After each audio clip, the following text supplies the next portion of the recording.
Welcome back to Brush Up Your Game. Now, we all know what the U.S.S. Sutherland can be. That's the 2017 starter set. But there was a first version of the Sutherland. This came in Dominion War Month 4 prize ship. And I'd be remiss if I didn't give you the re-review of it, just because the ship's out there, it occasionally shows up for sale, and maybe you're a completionist like I am, and you go, whoa, I gotta have this. Well, should you? Should you be in a position where you're saying, I gotta have this, or is it a miss? That's the question. So the Sutherland here, 2 crew slots, 2 weapon slots, a tech slot. I'm okay. I would have loved double tech. The Nebula class is very tech, very science driven, but here we are. 4144, decent durability. Got to be a little bit less than a Galaxy. Didn't have the secondary hull like a Galaxy did.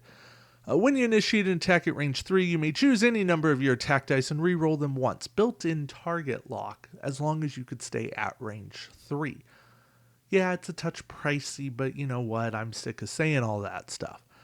It does have some maneuvers. It's at least got the one reverse or the one full astern that helps you be at range 3. However, this is such a limited firing arc. It's just a 90. There's no rear arc. And it hurts. The Sutherland is a ship you want to fly differently. It's not a jousting ship. It's a sniper ship. It's an archer ship. And I don't mean Jonathan Archer with Porthos and a water polo ball. It is stay in the back, and it's pick your moments, because you want this built-in target lock. You're re-enabling torpedoes. You're getting a target lock so you can fire torpedoes, and then you've got this built-in target lock. A rear arc would have helped this ship immensely. In fact, if you can do anything to put 360 fire on this ship at range 3, you are doing amazing things because you have your built-in target lock. So that's a thought. Still, it's not the best.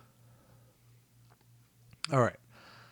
Data as a captain. Now, at some point, I will do a rankings of all versions of Data.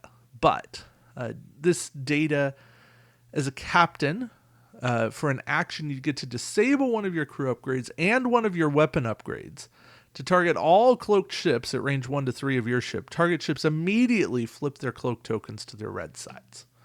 So everybody who has been in cloak can now be cloaked, or will decloak at the end of the round for certain, meaning they can be target locked next round. They still get their defense dice. They still get all that they need, but you are forcing them out of cloak. I think this version of Data has more utility if you know you're going up against Romulans. Ergo, he is mission playable. He is specifically geared for those missions. I think the Fremont Reformation did a Earth Romulan war. Data would have been a very intriguing captain for that, because you're forcing all the Romulan ships out of cloak. That being said, he's still very expensive. Spending an action, double disabling stuff, that hurts. That really hurts. He's reasonably priced. He's only 2 points. He gives you 4 skill. A lot of 4 skill captains are costing 3. But yeah, I don't hate him. I think he serves a very good purpose, and he does it very, very, very well. Very thematic card, but very tough to want to bring to all things. You got to have the exacting purpose for it. All right, disobey orders. You may discard this card at the start of any phase, because that's really what at any time means, to replace one evade, scan, or battle station token that is beside your ship with one evade, scan, or battle station token. And if this truly meant at any time, which I think it should, this would be pretty good because it's 2 points and it's an instant. You could be shot and need an evade, and you have a scan token there, and you go, oh, I'm going to swap out, take my evade, and make sure I live. And what would be wrong with a card that does that? Nothing, I say. It's that the phrase "at any time" got misused on other cards, and it ruined the timing. But this is what it is. So, because of the current rulings, this card is basically useless. Other than that, I mean, the way you're going to see use for it is you take a scan because you don't want to get shot by cloaked mines, or you want to get shot less by cloaked mines. And then you change your orders to go get a battle station or an evade token. Or you take battle stations thinking you're going to get a shot, then you don't have a shot at all. So you swap for an evade because you think you're going to get shot. That sort of thing. It's rare. It's so rare, and I'm not likely to run it. Maybe you are. I don't know. Secondary torpedo launcher. Kind of an interesting card. Discard this card, spend your target lock to perform this attack. So you can shoot it at 4 dice, range 2 to 3. But if you've already fired another torpedo at an enemy ship in your forward firing arc this round, you may use this weapon to make a second attack against that ship at -1 attack die. You do not need to spend a second target lock to make the extra attack. Now, I'm gonna do a crazy thing, which,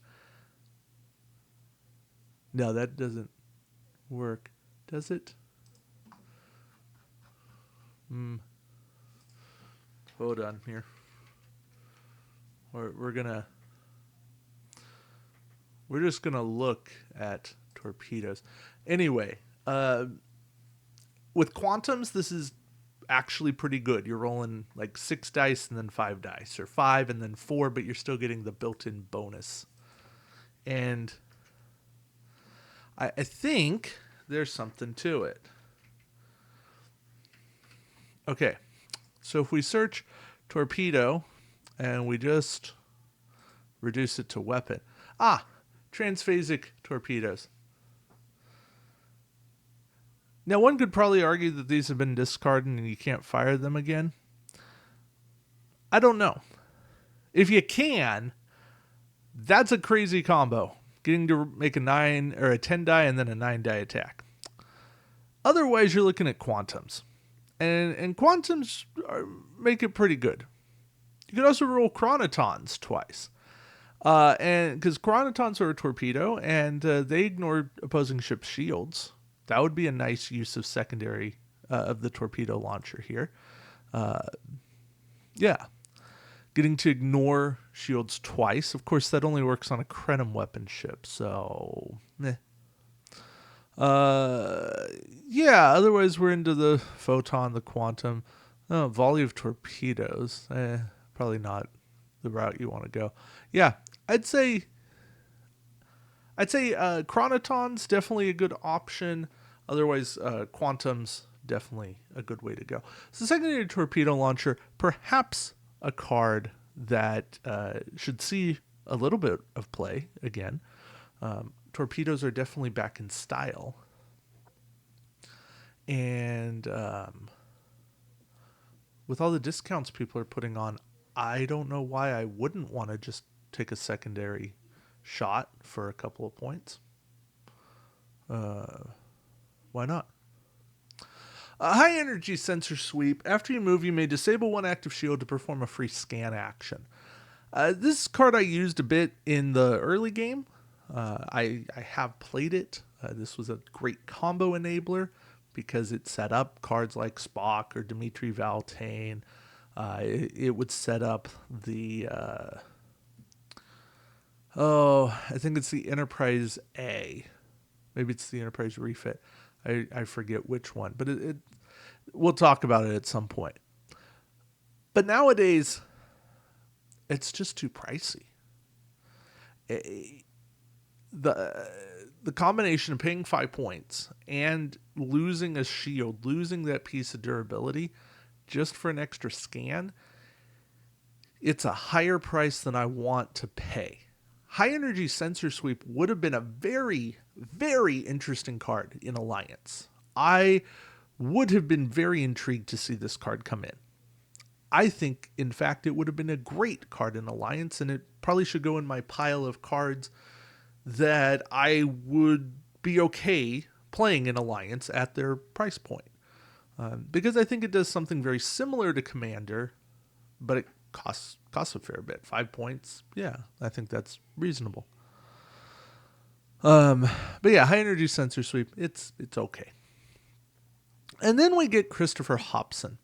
And if my memory is correct, which it hasn't been perfect, but I believe we get a new version of Hobson in the 2017 starter. But this version of Hobson is an action gain +1 attack die when firing at any cloaked ship for 4 points.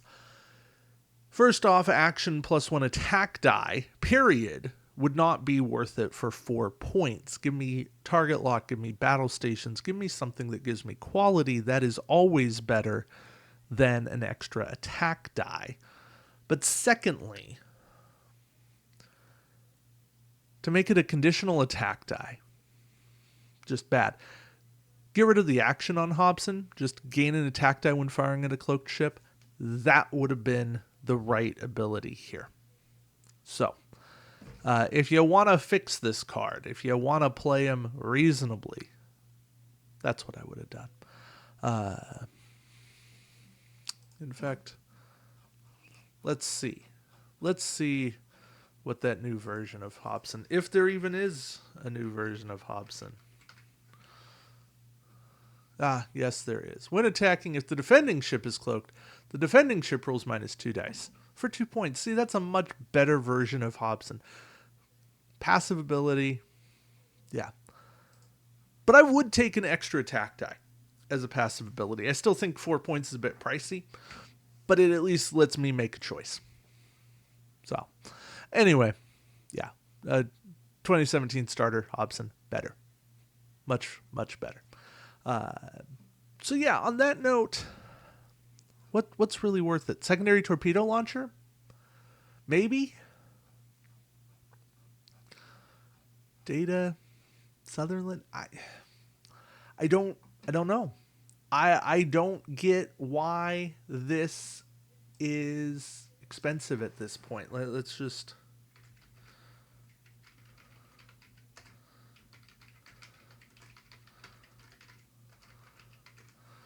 Let's see what some eBay prices. Eesh.